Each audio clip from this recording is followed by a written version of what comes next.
This is new track by vocal Hussein Soleimani.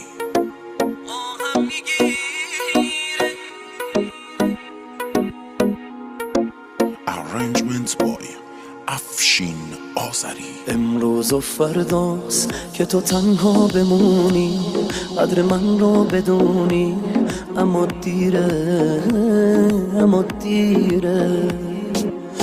امروز و فرداست ببینی همه عشقت، ببینی همه عمرت داره میره، داره میره، داره میره، داره میره. بارون به بارون میزنه حال و هوا، بارون به بارون گریه ها کردم برام، بارون به بارون حال این چشمای من داغونه داغون.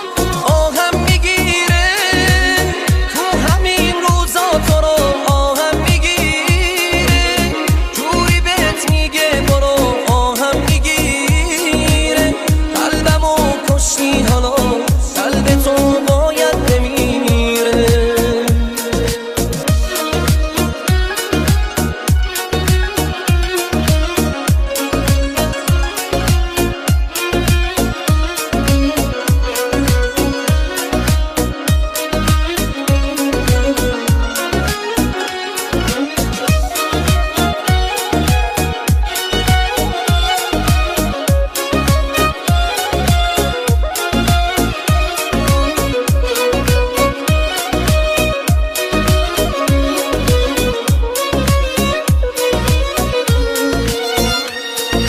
رسم زمان است تا یکی و دوست داری میذاره میره، رسم زمان است تا بهش حالی کنی میبینی دیره.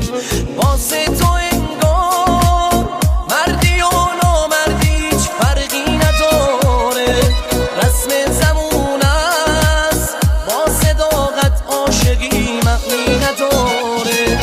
بارون به بارون میزنه حال و هوا، بارون به بارون گریه ها کردم برات، بارون به بارون حال این چشمای من داغون.